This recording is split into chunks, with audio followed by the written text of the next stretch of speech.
அதாவது ஒரு நபருக்கு நம்ம பிரசன்னம் பார்க்கும்போது எதுக்கு பார்க்கும்போதோ இந்த குரு பலன் அப்படிங்கிறது ரொம்ப அவசியம். ஒருவேளை மகர ராசிக்கு வந்து 6ஆம் இடத்துல இப்போ இருந்துருக்கு.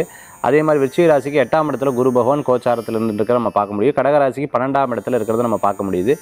இந்த மாதிரி அர்த்த மறைவு ஸ்தானம் மறைவு ஸ்தானத்தில் இருக்கும் பொழுது இந்த குரு பலன் இல்லை அப்படிங்கிறது அஸ்ட்ராலஜிக்கல் ரீதியாகவும் சொல்லுவாங்க. எதேனும் நீங்கள் கேட்டிங்கன்னா கூட அது விடை இல்லாமல் இருந்துருக்கும். இந்த மாதிரி இருக்கும் பொழுது நம்ம என்ன பண்ணணும், ஒரு விஷயத்தில் நமக்கு தெளிவில்லாத போது என்ன பண்ணணும், ஒரு விஷயத்தில் நமக்கு குழப்பம் இருக்கும்போது என்ன பண்ணணும், இதுதான் இன்றைக்கி நம்ம பார்க்கக்கூடிய ஆன்மீக தகவல். ரொம்ப பயனுள்ள தகவல்.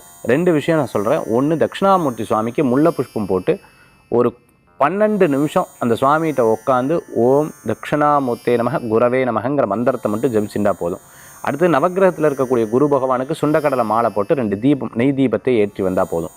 இதை ஒவ்வொரு வியாழக்கிழமை நீங்கள் பண்ணி பாருங்கள். 9 வீக்ஸ் பண்ணி பாருங்கள். மிகப்பெரிய மாற்றம் உங்களுக்கு கிடைக்கக்கூடியதாக இருக்கும். ஒரு தடவை குருவாயூர் போயிட்டு வாங்க, திருச்செந்தூர் போயிட்டு வாங்க, ஆலங்குடி போயிட்டு வாங்க.